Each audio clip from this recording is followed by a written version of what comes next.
Hi, guys. I am re releasing the episode on the death of Egypt Covington. After speaking with her family and friends, I found that there was some information that was not quite correct. Also, her trial is set to begin this month, so I wanted everyone to keep her family and friends in their thoughts as they have to relive and navigate through the worst day of their lives.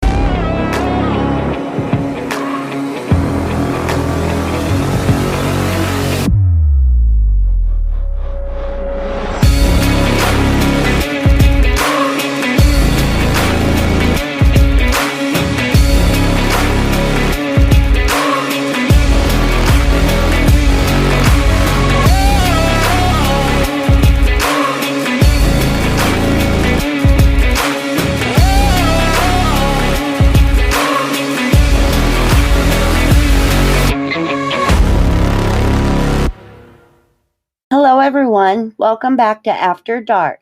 This is your host, Laura B.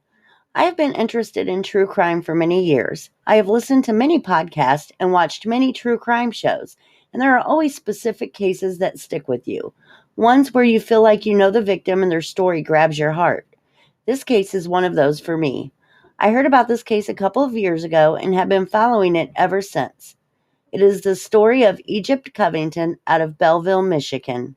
Jacqueline Elizabeth Egypt Covington was born on July 19, 1989, in Dearborn, Michigan, to Chuck and Tina Covington. She was a lifelong citizen of Belleville, which is in eastern Michigan near Detroit.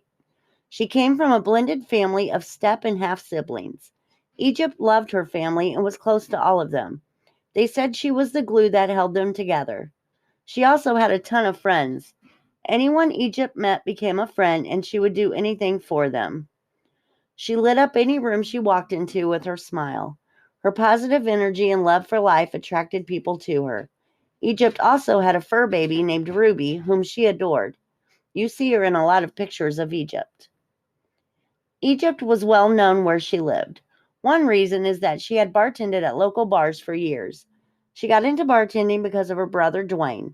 They bartended together, would tell jokes between each other, and had routines they would do for the customers. They loved working alongside each other. Egypt was also known in her community for her amazing voice. Even though blues was her favorite, she could belt out just about any kind of music and captivate an audience with her strong, beautiful singing. She even won the Country Idol music contest in Michigan in 2014. After that, she set out to audition for The Voice and also started recording with a local producer, Kevin Sawala, also known as Mr. Peace. He told Dateline that Egypt loved hard and was the life of the party. He said she brought the energy wherever she went. As far as the romance department, Egypt had been dating a guy, Curtis Meadows. He had seen her in a bar she was working at and said it was love at first sight. They started dating in 2008 when she was 20 and he was 28. Their relationship had been full of breakups and makeups for years. In between seeing each other, they would date other people, but they always seemed to come back together. Their longest split up had been for 3 years. During that time, she was in another serious relationship with a man named Kenny McCulloch. He was a mechanic who was 10 years older than her. Her family and his family had known each other for a long time. And at the time, Egypt worked at a pub where Kenny was a regular. Even when she was with him, though, her heart was always with Curtis. She tried to stay friends with Kenny after she and Curtis got back together, but it was just too hard. Her friend, Lenny Briley, told Crime Watch Daily that even when they were broken up, she always loved Curtis. She always wanted to be with Curtis. The main problem between them was their jobs. Curtis worked more of a 9 to 5 and had a daughter at home, as to where Egypt, who was bartending, had late night hours and would just be getting off of work when he was going to work, so they didn't have a lot of time to do things together or really even see each other that much. Dateline asked Curtis to describe Egypt as a person, and he said, quote, "Amazing talent of seeing right into your heart. When you met Egypt, you walked away feeling better about your day and yourself." End quote. In 2017, a lot of changes started happening in Egypt's life. She changed careers and took a job with Rave, a beer and wine distributing company, as a sales rep. Because of her new job and its daytime hours, another major change was happening. The stars seemed to be aligned for her and Curtis. He told Crime Watch Daily, quote, "We were on the same schedule. We could have dinner at 8 p.m. together. What you would say is a normal relationship. So it was great. It was perfect." End quote. They were taking it a step further, however, and Curtis was planning on moving in with Egypt in July of 2017, a few weeks after her murder. The lease at his current apartment was up then, and they were going to save to get a house eventually. She lived in a ranch-style house that had been turned into 2 apartments, more of like a duplex. There was a main door from the outside. When you walked in, there were 2 more doors. Egypt lived on the apartment on the left, and her friends Stephen and Megan lived on the right. Both apartments had keypad entry locks on them. Megan's dad owned the property, so rent was really cheap. This is why they chose to live there instead of Curtis's more expensive apartment. They wanted to be able to save more money. There was another reason Egypt was happy Curtis was moving in. Even though she loved her little apartment, she had recently told her mom that she was feeling uneasy and scared. Stephen and Megan were licensed in growing and selling medical marijuana, so there was a lot of traffic in and out of their apartment. Egypt didn't know most of the people, and some of them looked quite shady. It was going to be nice to have someone there by her side. June 22nd, 2017 started out like any other day. Egypt had a work event the night before, so she had been up late. Curtis had accompanied her to the event, and then Egypt stayed at his apartment. Curtis said they didn't go to sleep until around 3 a.m. A few hours later, Egypt got up, got ready for work, gave Curtis a kiss goodbye, and left. Her day was a day like any other. She went around and talked to bar and restaurant owners in the area. They all looked forward to Egypt coming in. With her huge smile and positive energy that radiated off of her, it made everyone's day better just to see her. She got off work around 5, like normal, and went home to get ready to go to yoga. Lenny Briley, who had been Egypt's friend since 6th grade, worked at Starseed Yoga Studio in Canton, Michigan, which was about 20 minutes from Egypt's house. She was going to meet her there and do a class together. The first class was from 6:15 p.m. to 7:15 p.m., but Egypt decided to stay for the second class also, which was from 7:30 p.m. to 8:30 p.m. She loved yoga and was in the process of getting certified to be a yoga instructor. After class, she asked Lenny to come over, but she was tired, so she asked Egypt to come over to her house instead. Egypt said she needed to go home and finish cleaning and getting the house ready for Curtis to move in. The two said goodnight, and little did Lenny know that would be the last time she would ever talk to or see her friend. Curtis went to bed that night around 10 p.m. and sent Egypt a text that said, "Good night and I love you." He got a reply back at 10:03 p.m. that said, "Nighty night." Little did Curtis know he would never get another text, call, "I love you," or kiss from his soulmate. He also didn't know that the next day would turn out to be one of the worst days of his life. According to a post made from Egypt's account, she was watching a movie at 11:03 p.m. that night. It showed a TV screen and it said, "I love this fucking movie." This was the last social media activity she ever posted, and no one ever talked to or saw her alive again. The next morning, June 23rd, 2017, Curtis sent his usual good morning text to Egypt, but got no response. Throughout the day, he sent more texts and called her, but they were all unanswered. He started to get worried. He later told the police he called and texted her about 30 times that day. He didn't have social media, so he asked a friend if Egypt had posted anything recently. He thought maybe she was mad at him for something. The friend said the last thing she posted was that 11:03 p.m. Snapchat snap the night before. That evening after work, he went to a late Father's Day dinner with his daughter. She said the whole time they were eating, her dad looked worried and kept checking his phone. They ate in somewhat of a hurry, then he took her home so he could go check on Egypt and see what was going on. He tried to think of any reason she would be mad at him, but he couldn't think of any. He was hoping that maybe she just left her phone at home that morning, or something simple like that. When he turned down Egypt's street and saw her car in the driveway, he got a sinking feeling in his stomach. He knew something was wrong. If she had just left her phone at home, she would have gotten a hold of him by now. He got out of his truck and walked up to the house, and that's when he noticed that the main door to the outside was open a few inches. He walked in and noticed Egypt's door was also open slightly. He opened it the rest of the way and took a couple of steps in and yelled her name, and that's when he heard her little dog Ruby bark. She came running into the kitchen, and Curtis knew something was wrong. Usually Ruby would be happy to see you and jump and lick, but she acted differently. She made eye contact with Curtis and then turned and started walking as if to say, "Follow me." What Ruby led Curtis to will haunt him forever. At first he saw her feet. He then took one more step and then seen the rest of her. She was lying on the floor with the left side of her face on the floor.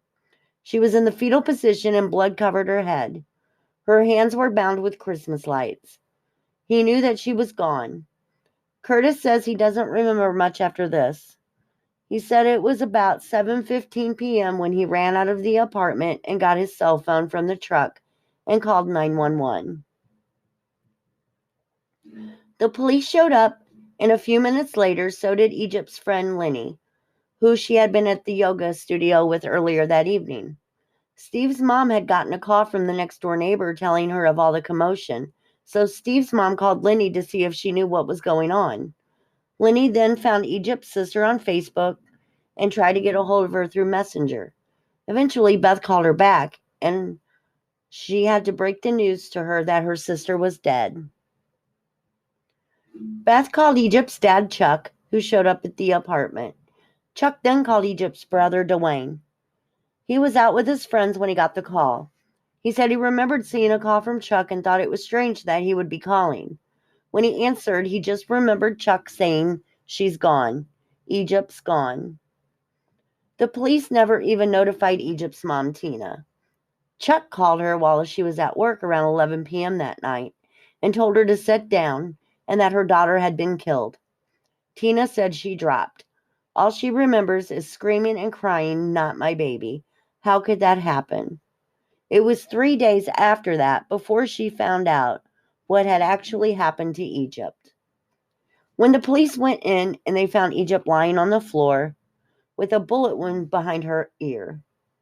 Her hands were bound with a strand of Christmas lights that had been hanging around her back door. They found a pillow with a bullet hole in it. It had been placed against her head to silence the shot. Nothing was missing that they could see and no sign of forced entry. To the authorities, it looked like it was someone that she knew. Everyone in the community was shocked to hear of Egypt's murder. Everyone loved Egypt. Her friends and family couldn't think of anyone who would want to hurt her. Palmer House Bar and Grill, one of the establishments she was a sales rep for, made this post after finding out about her death. It's a reflection of how everyone felt about her. Quote, "So stunned and saddened by the news that our rave sales rep, Egypt Covington, was murdered in her home last night. Thoughts and prayers for her and her family and friends. She was a beautiful and bright human being and touched many lives. I really don't know what else to say. Hold on to the ones you love. Make sure they know how you feel about them every single day. Rest in peace, kid." End quote. Of course, the first person Van Buren PD looked at was Curtis. He was the significant other, and he was the one who found her. The police grilled him. He was at the scene for about 3 hours being interviewed. He then wrote down a statement for them. He was also questioned by phone and a few days later given a polygraph, which he passed.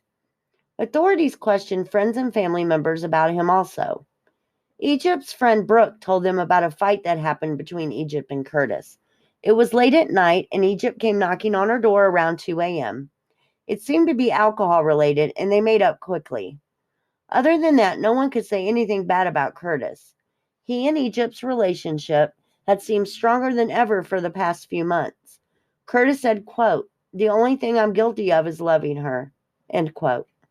They ended up determining pretty quickly that he had no involvement in her murder. They did ask him if he had any theories as to who might know something about Egypt's murder. He mentioned the next door neighbors, Stephen and Megan, and Egypt's ex boyfriend, Kenny. Steve and Megan happened to be out of town the night Egypt was murdered. They had left the day before to go 200 miles away to an event called Electric Forest in Rothbury, Michigan. A lot of people thought it was no coincidence that they were gone that night. Someone knew her schedule or the neighbor's schedule. Another reason it was thought to be someone she knew. Egypt had actually gone to Electric Forest in the past few years with Stephen and Megan. She decided not to go in 2017 because she had just started her new job and had just come back from a family vacation about a month before. Kenny Mahalik, Egypt's ex, seemed to be Van Buren's person of interest alongside Curtis. Once they ruled out Curtis, however, they seemed to get tunnel vision on Kenny. Most of Egypt's family and friends suspected Kenny also.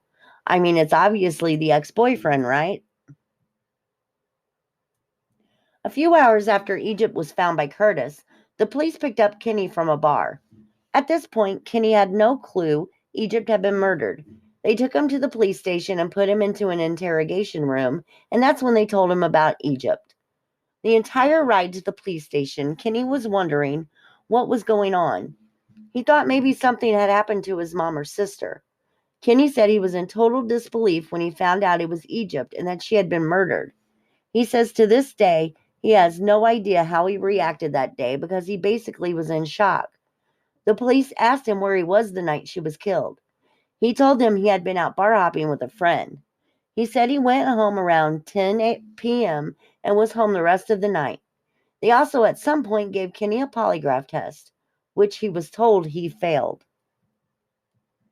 After the public heard about Kenny's failed polygraph, all eyes were on him. Egypt's friends and family started coming forward with stories of their volatile relationship.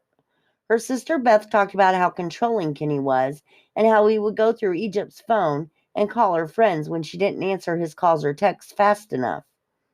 Also, according to Egypt's friend Nori, they had been at another friend's wedding and got into an argument, and Kenny pushed Egypt against a wall. They were arguing so loud the police were called. He also punched a hole in the wall. After they broke up, Kenny had a hard time believing that their relationship was over for good.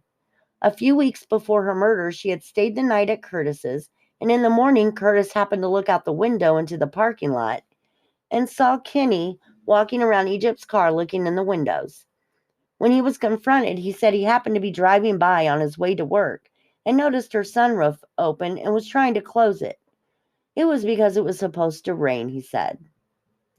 Curtis told authorities that just the weekend before her murder, they had been at the annual Strawberry Festival that is held in Michigan every year. Kenny found out while he was there that Curtis was moving in with Egypt, and they ended up getting into an argument. Kenny's guilt or innocence drove a wedge in the community and the family. Egypt's dad, stepmother, sisters, and many of her friends were sure that it had been Kenny who murdered her. Egypt's mom, on the other hand, was just as sure that he didn't. She had known Kenny and his family for a long time and didn't want to think that he could ever hurt her. She said their fights were fueled by alcohol and they both had big energy, which is why their fights were so explosive. She said Egypt knew what to say to push Kenny's buttons and vice versa.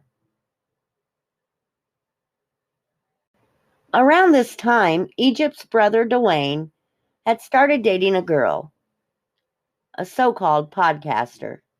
She would go on to stick her nose into the investigation and cause a big rift in a family that was already divided. She did interviews and created a Justice for Egypt Facebook page. She argued with detectives and called Egypt's family and friends vulgar names.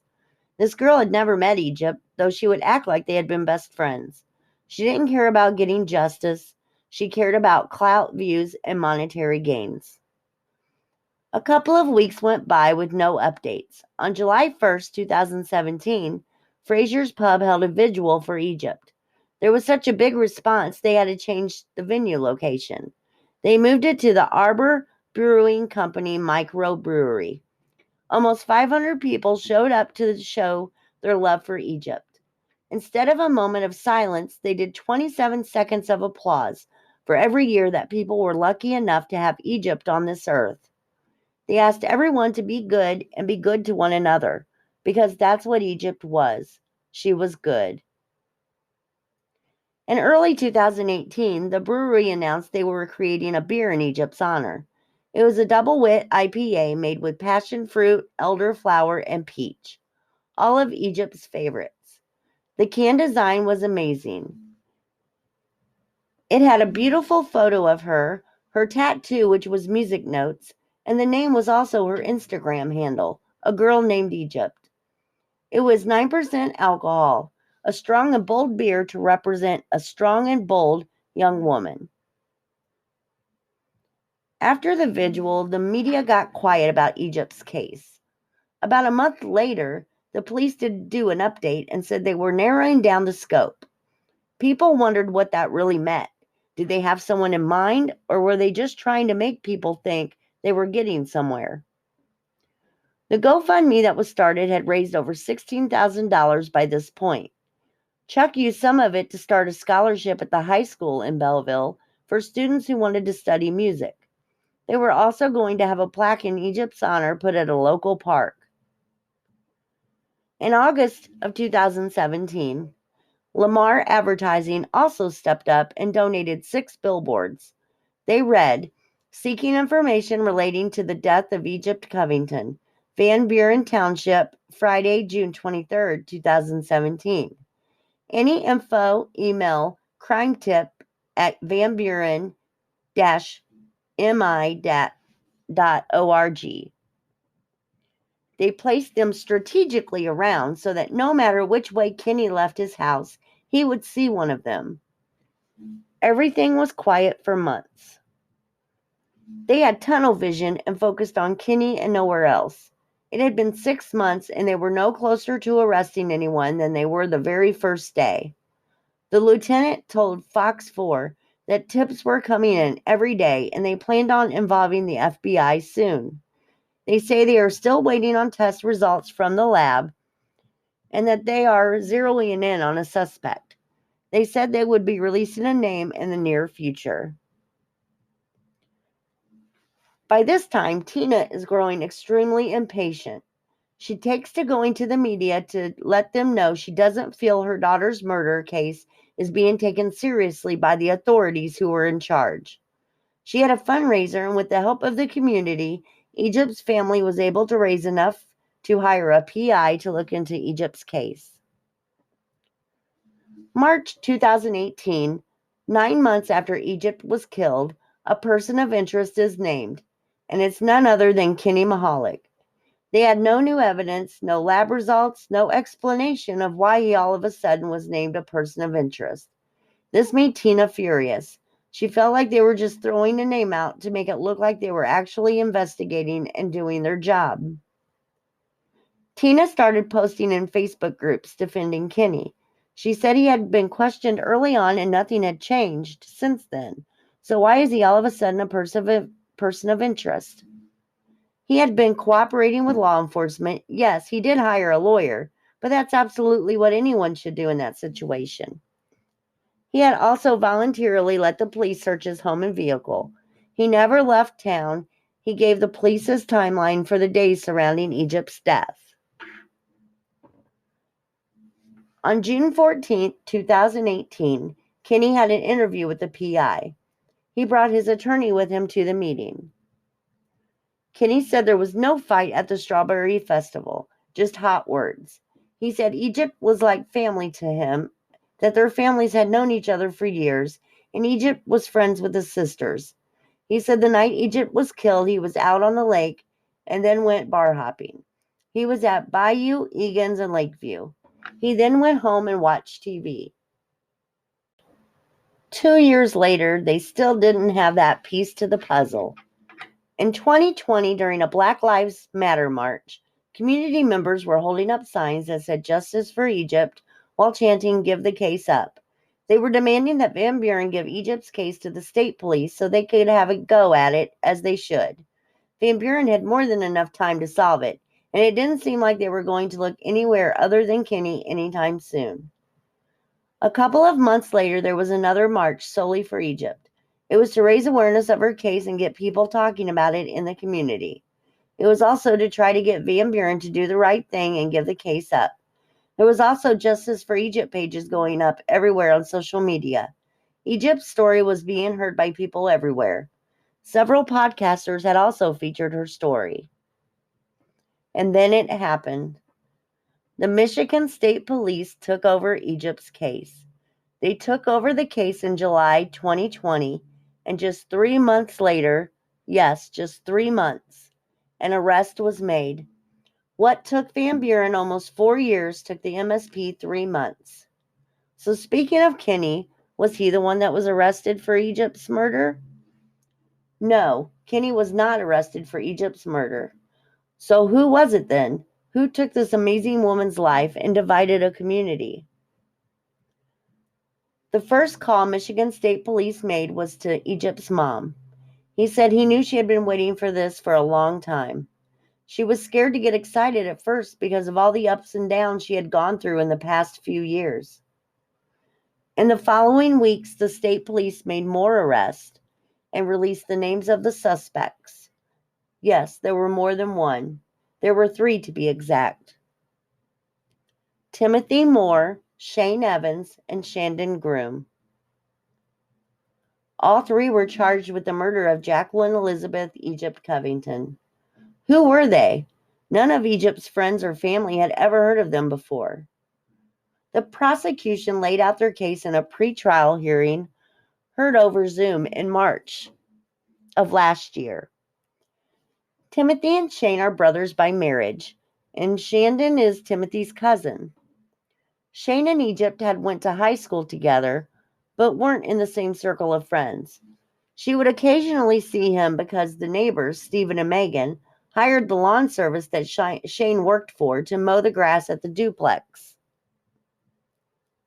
The prosecution did an excellent job showing their evidence. I'm not going to get into details because these men are getting ready to head to trial, and I will update you after those trials happen. According to pretrial testimony, Egypt was killed because 2 of these men, Tim and Shandon, wanted some weed, and the other one knew Steve and Megan were out of town and kept weed in their home. The 2 went into the duplex to steal the weed, but they went into the wrong apartment where Egypt was sitting watching a movie. She was then murdered. Timothy later sent a text to the other person, Shane, who had showed them where to go, and said, "Oops, wrong door." She was allegedly murdered over weed and someone going to the wrong door. Egypt lost her future, her family and friends lost a loved one, and Curtis lost the love of his life over some marijuana because some losers didn't know their left from their right. Egypt's family and friends are as patiently as they can waiting for these disgusting excuses for human beings to go to trial. As it goes right now, they just had a competency hearing for Shane, and he was found competent to stand trial. Shandon's trial is scheduled to start in just a few days on April 10th, 2023, and Timothy's trial is scheduled to start July 24th of 2023. As soon as there is any new information, I will release an episode with updates. My thoughts go out to Egypt's family and friends as they endure what will be the hardest thing they will ever have to do, looking Egypt's killers in the eyes. You can join my Facebook page, After Dark, a true crime podcast, or check out my webpage at afterdarkpodcast2021.com for pictures from this episode. I'll be back next week with a new case. Until then, be safe.